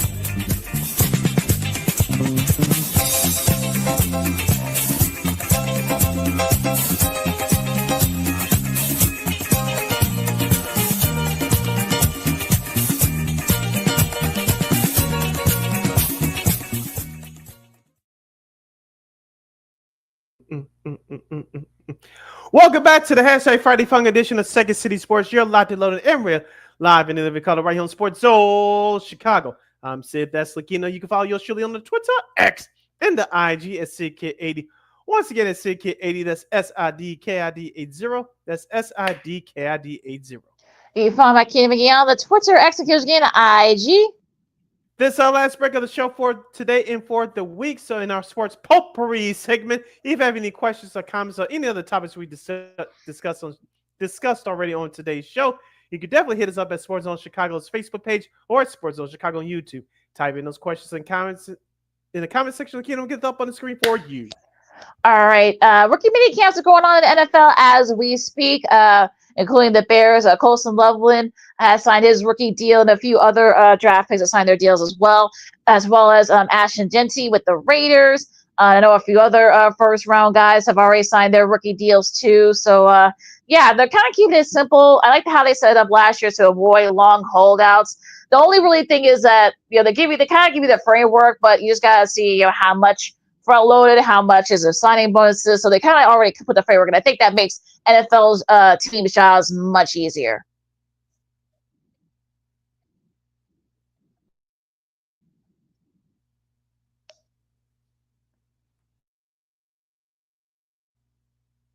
Oh yeah, you mentioned with the signings of the rookies. Thank goodness those days are pretty much over with those rookies holding out for those contracts. I know the CBA changed over the years regarding those rookie holdouts. We don't see those anymore. So for the Bears, it's very important, especially for them if they want to get off to a good start for this upcoming year. And yes, with this rookie mini camp, you want to get those new players acclimated to Ben Johnson's system. For Ben Johnson, you want to acclimate your mission statement, your expectations and goals for those new players coming into the season. He'll deal with the veterans at a later date, but for those rookies, you want them to get acclimated to the NFL lifestyle, how to train, how to read a playbook. What are the formations? How you go about things, and how you do things the right way, and setting the tone for the rest of the guys on their roster. Yeah, I think this is sort of like one of the reasons, like you said, they did that was because it kind of get guys, sort of like used to a routine in the NFL, because it's not as many practices, but you do got to train a lot more in the NFL, like you get, when they did in college. So that's another thing they got to adjust to as well. So yeah, this is sort of like a nice way. It's only for the weekend, so you get to kind of see. You may not see a lot, in these rookie mini camps, but the fact that a lot of the guys are signing their contracts, even if you didn't sign, you are going to those mini camps. I think that really kind of helps teams sort of like get rid of that part of the headache. So that's a way they can concentrate on football. Yeah, and also too, with all the plays that you had to memorize and all the formations and things in that nature, you also got to learn how to train, how to eat right, and how to keep yourself in condition. You can't eat all that junk food like most of us will like eat anytime we want. You have to be on strict. All those other factors outside of the football field are important as well. Yeah, it should be. If we'll see if uneventful mini camps is what you want if you're the rookie. So hopefully everyone's good and just does their thing and go through the weekend as we get into more of these off-season training camps. Now, big trade came across the wires in the NFL during the week here. George Pickens, the Pro Bowl wide receiver from the Steelers. Well, he's no longer with the Steelers. He's been traded to the Cowboys for a couple of mid-round draft picks, and I think a lot of people just kind of came out of nowhere. So, I think that kind of caught a lot of folks off guard. Probably one of the more surprising ones. I know CeeDee Lamb kind of came, kind of like put a little me with, Ralph from The Simpsons, waving. So I wonder if he knows something that a lot of other folks didn't. But yeah, does this make them a NFC East contender? NFC East contender. I'm talking about the Cowboys. It does make him a contender for the division, but a contender overall in the NFC, I'm not sure. First of all, Dak Prescott has to stay healthy. Of course, he didn't last year. And that's why one of the reasons why the Cowboys missed the playoffs. And of course, the defense got shredded too. Thank you, Micah Parsons, for not showing up. But I digress. But on paper, the Cowboys do have a lethal wide receiver duo in CeeDee Lamb and George Pickens. Like I said, if Dak Prescott stays healthy, he's going to put up great numbers. We know that. The offensive running back is Rico did I forget to pronounce his last name. Forgive me. Donald. Trying to find somebody else in the. Thank you, Donald. Is it Rico Donald going forward, or will it be somebody else in the preseason? We shall see. But as of right now, at least on paper, the Cowboys are back in contention, at least for a playoff spot. Will they win that division? I doubt it right now, because you still had to figure out what you're going to do with Micah Parsons. But as of right now, their offense looks dangerous on paper. They are in contention for a playoff spot. Am I going to hand them the division title? Not yet. Well, yeah, you got I'm leaving the Giants out of this, but you got the Commanders have been always to the NFC Championship game. The Eagles, they just won the Super Bowl, so yeah, I think those two may have something to say about that. So yeah, I think this will definitely make them a better team than they were last year. But like I said, will they execute that? Especially with we'll see if Dak can stay healthy. That's going to be really the number one thing here. So yeah, does this make them better? Yes. Well, does it make them a contender? Again, a lot has to happen. So I'm kind of holding back on that one. And don't you find it interesting that Mike Tomlin gets rid of wide receivers that very productive through the first contracts, but when they go other places, they're not so great. With the exception of Antonio Brown, he won a Super Bowl with Tampa and Tom Brady in 2020. But outside of him, Mike Wallace, Chase Claypool. Oh. Now George. George. We will see what happens with George Pickens, but I know George Pickens has some issues, and so. Found it very interesting. Santonio Holmes too. Santonio Holmes, yeah. He was at the end of his ropes, after winning that Super Bowl in 2008. Found it very interesting that you made to be replaced in the NFL especially, but I found it very interesting that after their first contracts, you could throw Le'Veon Bell in here as well. Yeah. Even though he was a running back, but he stayed there a little bit too long, in my opinion. But after that first contract, going back to the wide receivers, I find it interesting that if you get rid of them, but they don't turn out to be what we thought they were. Just saying. Well, remember, I think Santonio Holmes. I think he ended up going to the Jets and actually had some moments there. But yeah, he really didn't. That whole Jets team underachieved, but that's a whole different conversation. Yeah, like I said, Brown. Well, maybe Coach Tomlin knows something that a lot of folks don't when it comes to those guys. But we'll see if it's going to be if it's still the case with Pickens, or maybe he ends up doing well down in Dallas. Who knows? But yeah, it'll be just to see what happens. To a Bullfield trade. I know the GM Khan said it made sense, even though I think a lot of people don't know if it did. But again, we'll see. I mean, you still don't have a quarterback to throw to. You're Pittsburgh, so I mean, DK Metcalf. I know you're over there now, but yeah, you don't have nobody to throw the ball to. Do it now. You lost one of your you're getting all the touches, but you don't have nobody helping you. So we'll see. I guess. You're listening to Second City Sports on Sports All Chicago. Sid LaKeena here with you in our last break of the show for today and for the week in our sports potpourri segment. You had some news about the schedule leaks. What a shock, because we are, I believe, now 5 days away after this live broadcast, because the schedule will be released on Wednesday, May the 14th. Of course, we'll have one more show coming to you next week starting on Monday, and we'll get into more there. But I still say, LaKeena, the Bears will have 5 primetime matchups.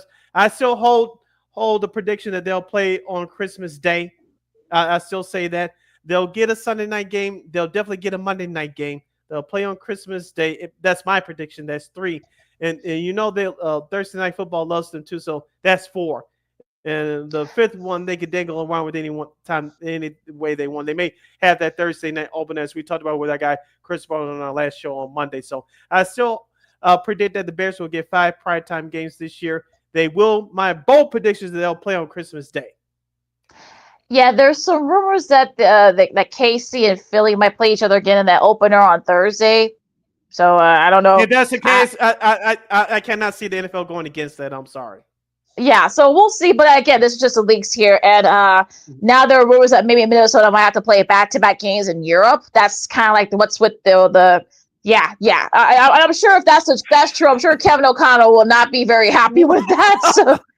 So yeah, again, these are just rumors and leaks. So we'll see what happens next week when the schedule officially pronounces. But Cedar Sportsbook, I'll have it in front of me. But Cedar Sportsbook, you guys can go onto the NFL official Twitter account, Twitter X account. They actually have like the top teams that have the most difficult schedule. The Giants and the Bears are the top 2 when it comes to like difficult schedule.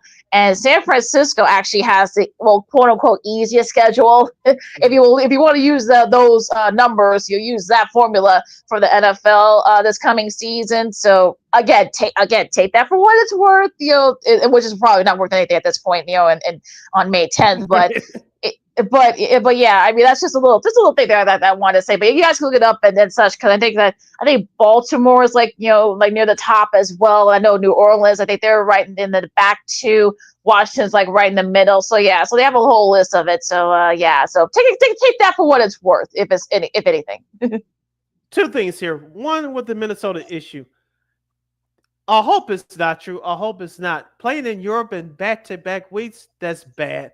One, because have you ever traveled overseas before? No, but I'm hoping to get that, to make that dream come true. But yeah, no, I haven't. Me too. Oh.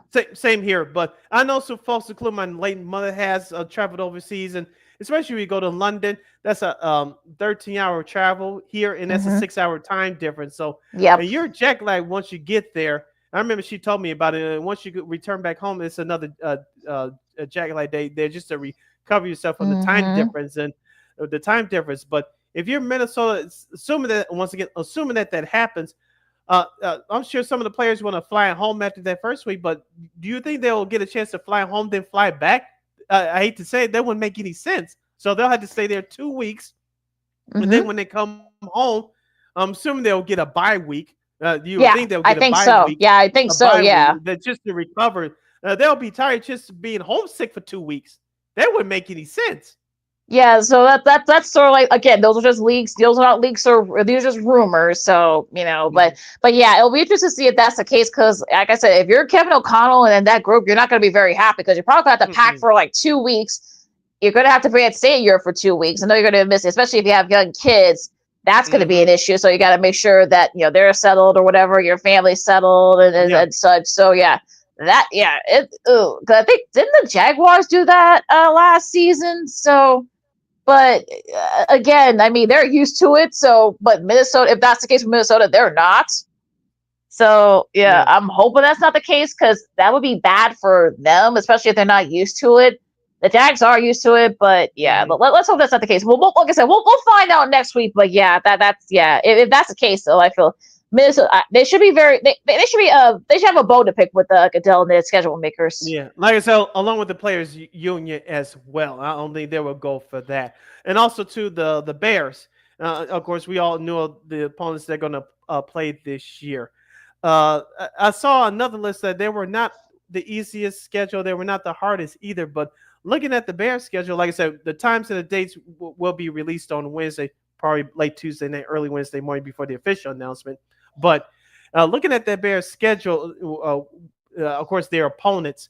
The old saying goes, when you finish less than 7-6 wins, you'll get an easy schedule. Look at who the Bears are going to play outside of the division this year, both in the AFC and the NFC. That's a glorified high Group 1 third place schedule, to be honest with you, LaKeena. That look like a lower tier second place, higher tier for a third place schedule. It's not going to be easy. You're gonna, even though you got Dallas here, you play San Francisco again, which I think is back out there. It's out west, yeah. Yeah, you got to go to Washington again. You play in Cincinnati, who I think is going to be back this year. You got to play them. I believe that's on the road. And you play the Raiders, too, in Las Vegas again. That's a winnable game, at least on paper. But yeah, that's a lower tier second place, upper tier third place schedule at best. Yeah, I think they got to go at Philadelphia too, I believe, because remember they played the AFC North and the NFC East this year. So it's going to be kind of interesting to see like how it sort of flows out. Now there are some rumors that the Bears Commanders that might be a primetime game, whether it's Sunday night or Monday night, because of course they want to play that Hail Mary up to the heavens for as long as they can. So that might happen there.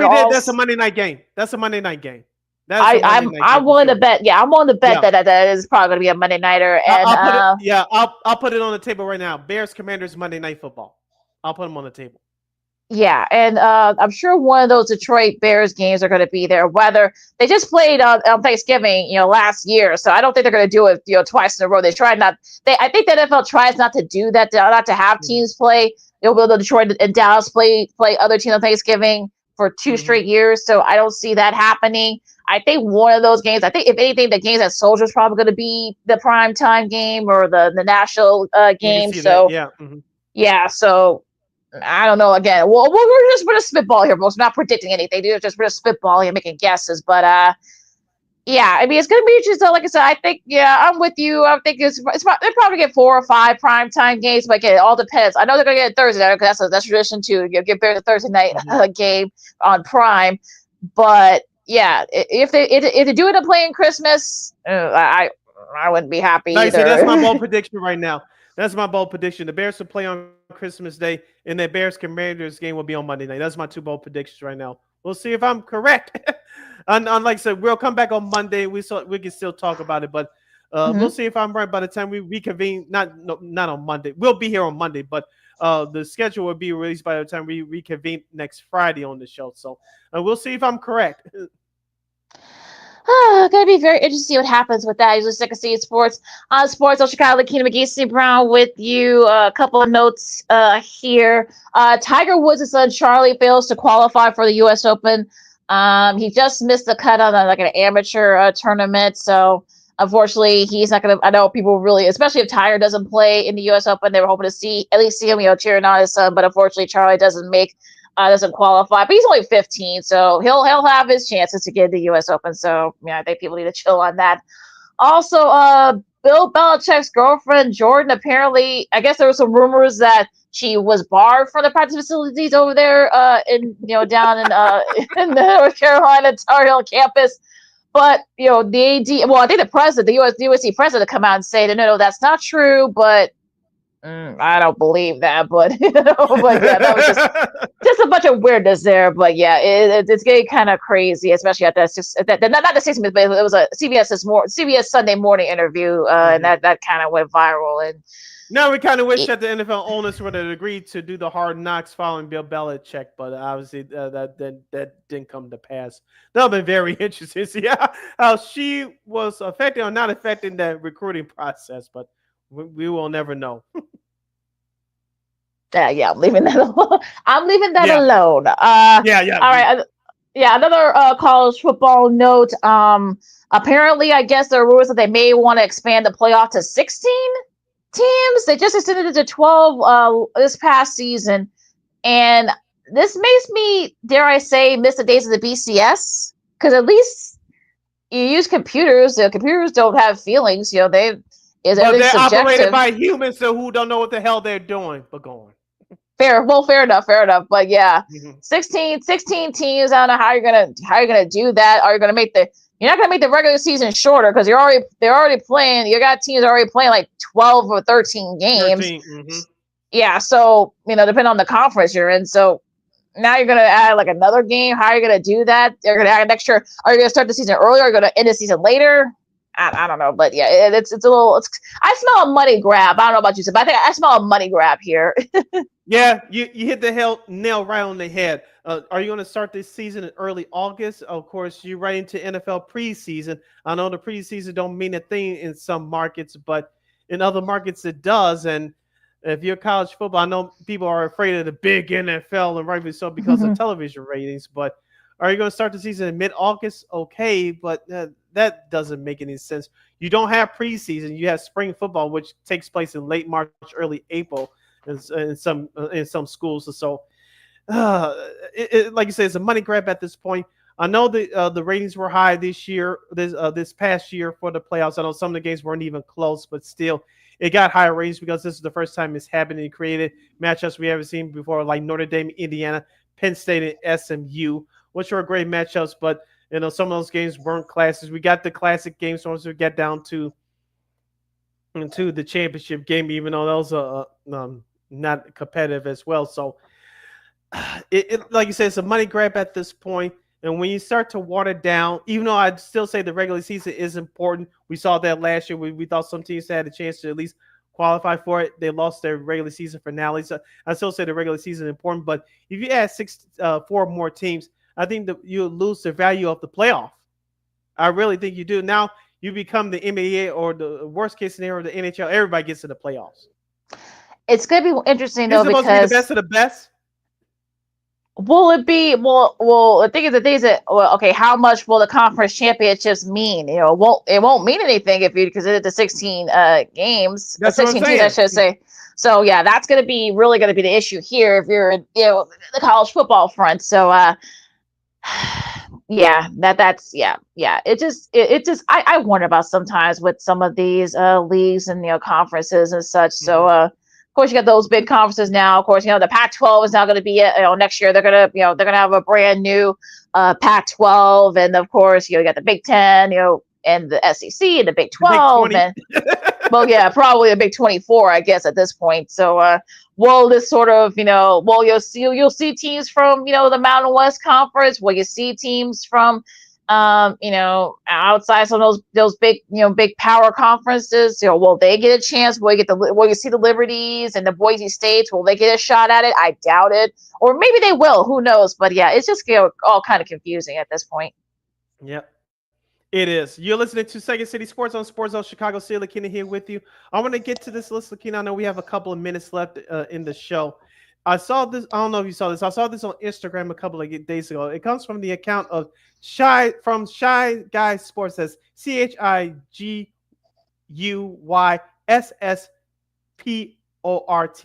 Shy Guy Sports, and they posted their top 10 list of the best all-time Chicago teams. I'll start from the bottom and work our way up. At number 10, the 2015 Chicago Blackhawks. They beat the Tampa Bay Lightning in 6 games to win the Stanley Cup. Of course, this year's the 10-year anniversary of that team. Number 9, the 1991 Chicago Bulls in their first championship year, beating the Lakers in 5 games. At that time, it was the 25th silver season anniversary for that franchise. At number 8, the 92 Chicago Bulls, back-to-back champs, beating Portland in 6 games.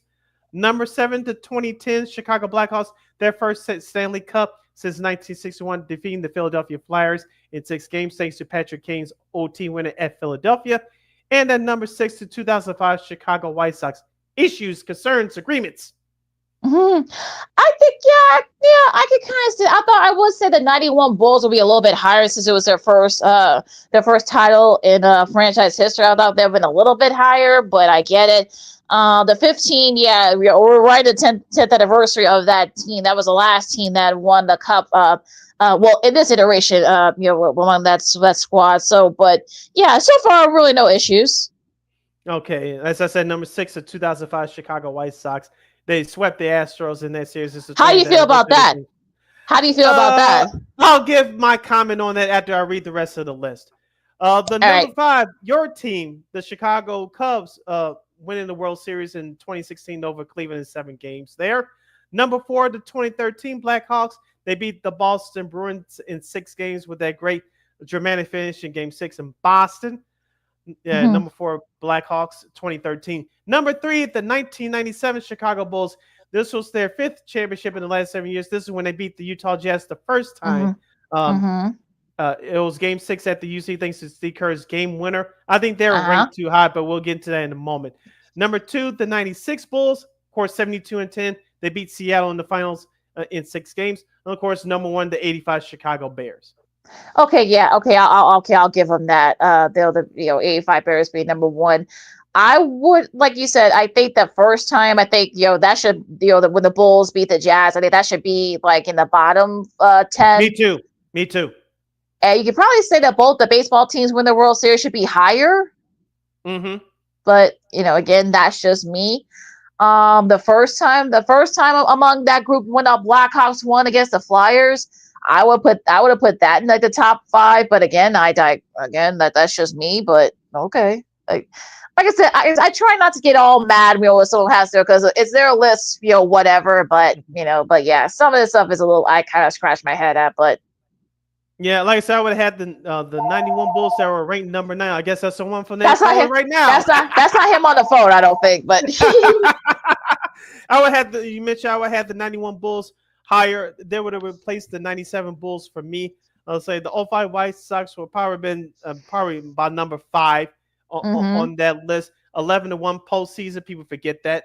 And they won 99 games during the regular season, despite their lead in the regular season being straight to a game and a half. But they still won the division, and they had a incredible run in the playoffs. So I had them a spot or two higher, and I would have lowered the let's see, the 2016 Cubs are probably right there, probably where they needed to be. Like I said, the Bears are number 1. I digress. They deserve to be there. And like I said, I didn't have a problem with number 2 with the 96 Bulls. No, I don't know. No, I was fine with that. Like I said, they won 72 games and only lost like 1 or 2 games in the playoffs. So it was fine. Like I said, yeah. They lost 3 games in the playoffs a year. Talking about the 96 Bulls. 1 game to the Knicks in that second round in Game 3. And, of course, the last 2 games to Seattle in the finals. Okay, yeah. So before they returned home and beat them in Game 6 at the UC. Yeah, I remember. Yeah, so it's yeah. So yeah, well, whatever. I mean, like I said, it's his list, but hey, what else? Whatever. Yeah, go to Shy Guys Sports on Instagram to check out that post. All right, LaKeena, let's close out the show from news about the NBA on NBC's coverage starting next year as part of the new NBA television package.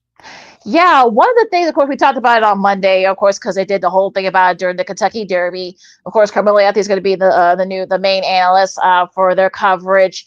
They're using the music. They got John Test, like stuff for the music. Unfortunately, now Fox will have to use their other music for their basketball coverage. They've been using it the last couple years, but really the main story, and this still came out, I think they creeped out a lot of people, was that they're going to be using the AI voice of the late, great Jim Fagan. Of course, we talked about before Old School TV Monday, NBA actually used the voice of that for a bit. And, of course, during the...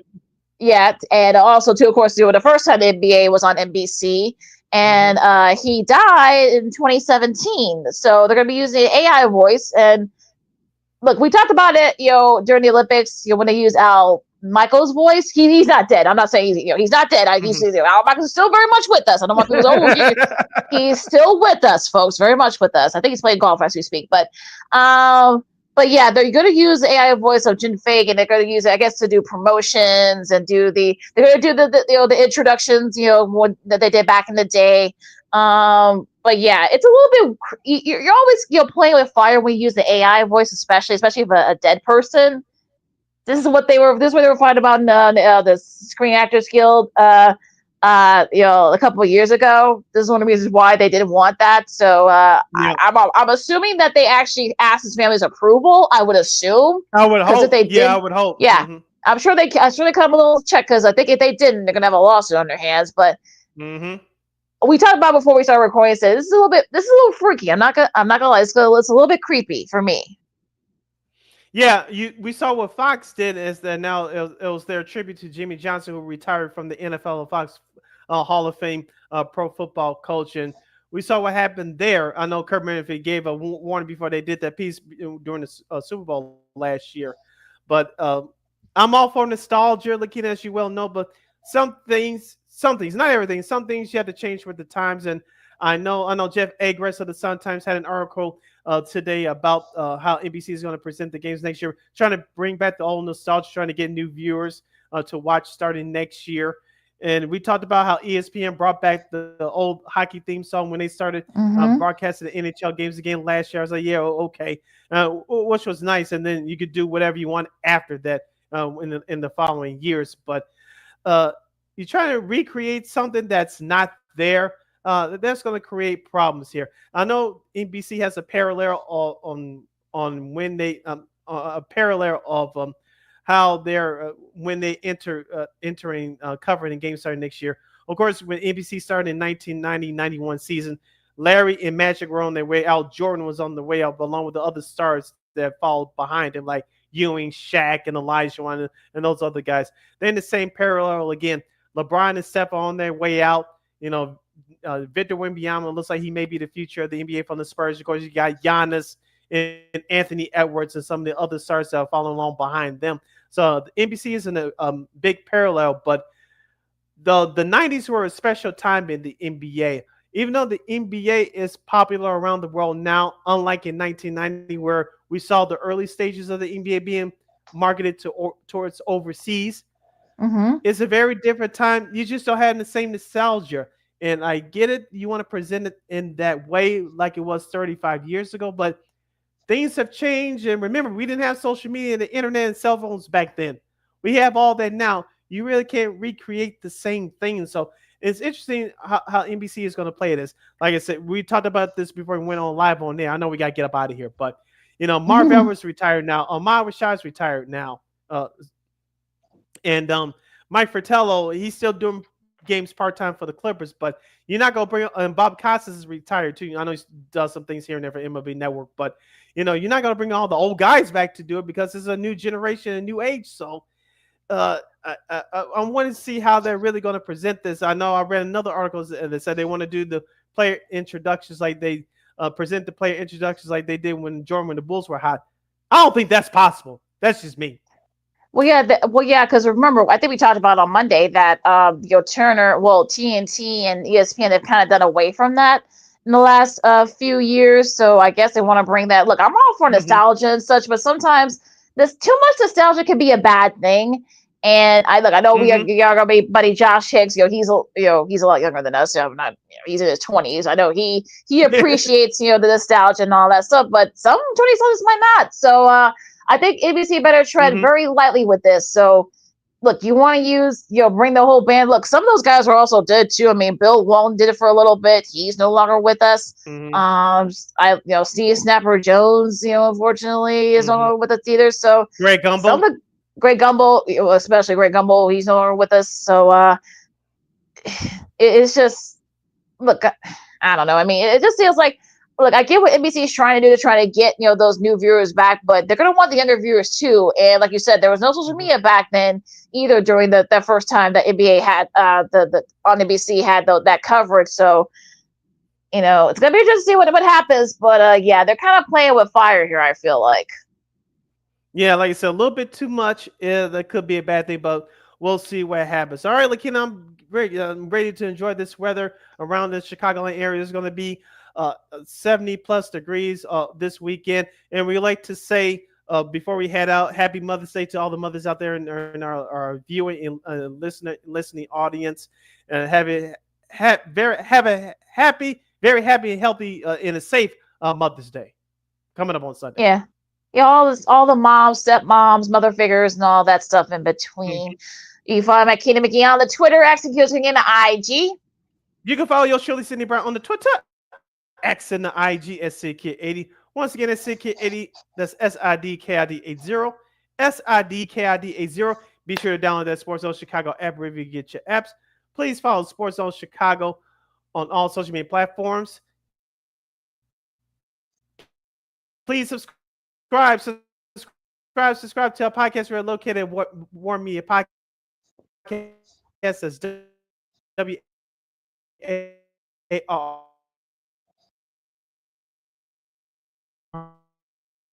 Media POD. And while you're ready, please give it.